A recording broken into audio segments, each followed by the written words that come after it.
बहनों, पदावली का तीसरा पद्यांश देखेंगे आज हम। ये जो है इसमें कबीरदास जी ने पंडितों के बारे में कह रखा है, जो तर्क कर रहे हैं, केवल राम नाम का जो तर्क कर रहे हैं उसके बारे में उसका खंडन किया है कबीरदास जी ने।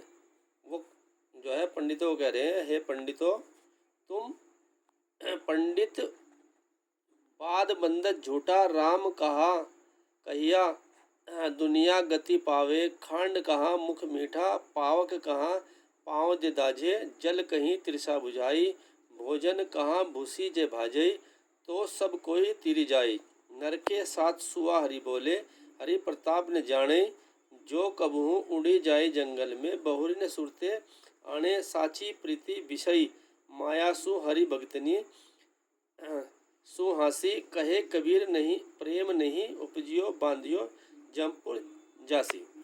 अब कह रहे पंडितों को के बारे में कह रहे हैं, तुमको हे पंडितों, तुमको ईश्वर के स्वरूप का ज्ञान तो है नहीं, और तुम व्यर्थ ही तर्क के द्वारा अर्थात केवल नाम के उच्चारण के राम के नाम के उच्चारण के द्वारा ही प्रभु अर्थात राम से उपलब्ध आनंद का लाभ प्राप्त करने के लिए कहना चाहते हो, लाभ प्राप्त करना चाहते हो। तुम्हारा यह प्रयत्न व्यर्थ है, क्योंकि देखिए आगे तर्क देते हो, कह रहे तुम्हारे कथनानुसार मात्र राम राम उच्चारण करने से ही यदि मनुष्य को स्वर्ग की प्राप्ति हो जाती, तो क्या कहा, खांड कहाँ मुख मीठा, केवल खांड कह देने से ही व्यक्ति का या शक्कर कह देने से व्यक्ति का मुख मीठा हो जाता। पावक कहाँ पाव जे दाजे, केवल पावक माने आग और पाँव माने पाँव, दाजे माने जल जाना, केवल आग कह देने से मनुष्य का पाँव जल जाता। जल कहीं तृषा बुझाई, केवल जल कहने से व्यक्ति की प्यास जो है बुझ जाती, तृषा माने प्यास। भोजन कहाँ भूसीजे भाजे, केवल भोजन कह देने से व्यक्ति की भूख मिट जाती। तो सब कोई तिर जाए, अगर ऐसा होता केवल नाम का मुंह से उच्चारण करने से ही सब व्यक्ति जो है इस संसार से भवसागर से पार हो जाते। आगे देख फिर कह रहे नर के साथ सुआ हरि बोले, केवल मनुष्य के साथ तोता भी जो है सुआ माने तोता, वह भी हरि हरि राम राम बोलता है। हरि प्रताप ने जाने, वह हरि के प्रताप को नहीं जानता है। वह तो तोता जो है राम राम मनुष्य के साथ रट लेता है और जो है उसे ही उच्चारण करता रहता है।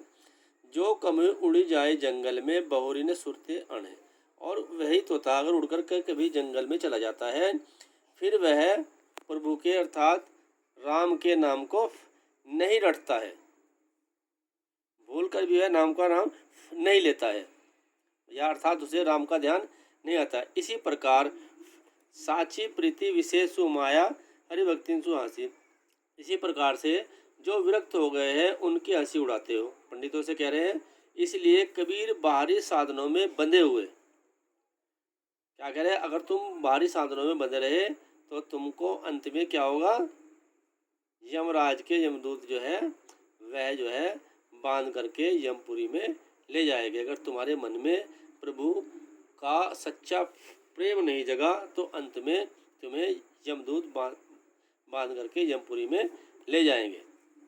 आगे देखिए आगे पद्यांश, हमने मरे संसारा। अब कबीरदास जी फिर कह रहे हैं कि इसमें हम नहीं मरेंगे। क्यों नहीं मरेंगे, यह माया रूपी संसार ही मर जाएगा, क्योंकि हमें तो जीवन को अमरता प्रदान करने वाला जीवन हारा मिल गया है। हमको मिल गया जीवन हारा, हमको तो अमरता प्रदान करते वाला जीवन दाता ही मिल गया। अब देखिए, अब ने मरो मरण मन माना, तेई मुए जिनि राम न जाना, साकत मरे संत जन जीवे, भरी भरी राम रसायन पीवे, हरि मरी है हम हूँ मरिए, हरि ने मरे हैं हम काहू को मरिए, कबीर कहे कबीर मन मन ही मिलावा, अमर भय सुख सागर पावा। देखिए आगे कबीरदास जी फिर कह रहे हैं कि क्योंकि हमें तो जीवन और अमरता प्रदान करने वाले प्रभु के दर्शन हो गए हैं, अर्थात आत्मा के अमरत्व का बोध हो गया है, क्योंकि आत्मा परमात्मा का हिस्सा है। जब आत्मा को परमात्मा का ज्ञान हो जाएगा तब जो है अमरता को वह प्राप्त कर लेगा। इसलिए अब मैं नहीं मरूंगा, अब न मरो मरण माना, अब मैं जो है मरूंगा नहीं। मरते वही हैं जो परमात्मा के अस्तित्व को नहीं जानते हैं, हरि विमुख से जो हरिविमुख होते हैं, हरिविरोधी होते हैं, तो उनकी मृत्यु होती है। संत जन जीवित और रहते हैं और भक्ति का रसपान हमेशा करते रहते हैं। अंत में कबीरदास जी फिर आगे कहते हैं कि यदि भगवान मरेंगे तो हरि मरे हैं तो हम मरे, अगर भगवान मरेंगे तभी हम मरेंगे। आत्मा और परमात्मा में भेद नहीं है, वो तो दोनों एक ही है। आत्मा ही परमात्मा का अंश है और हरि शाश्वत है, अतः आत्मा अमर है। इसलिए जब भगवान नहीं मरेंगे तो फिर हम कैसे मरेंगे, क्यों मरेंगे? आगे कबीर जी कह रहे हैं कि हमने स्वयं को परमात्मा में विलीन कर दिया है। कहे कबीर मन ही मिला, हमने तो परमात्मा में अपने आप को विलीन कर दिया है, इसलिए अब हम अमर हो गए हैं और हमने आनंद के सुख को अर्थात आनंद सागर को प्राप्त कर लिया है। आगे देखिएगा अंत में जो है ये लास्ट पद्यांश है, काहरी नलिनी तो कुमलानी, जो कमलिनी है तो कबीरदास जी से पूछ रहे तो क्यों कुमला रही है, क्यों मुरझा रही है? देखिए कमलिनी रात में खिलती है। तेरे ही नाली सरोवर पानी, तेरी जो नाल है वह तो उसमें हमेशा पानी में रहती है। जल में उत्पत्ति जल में वास, जल में नलिनी तोर निवास, जल में तुम्हारी उत्पत्ति है, जल में तुम्हारा निवास है और जल में ही तुम्हारा जन्म हुआ है।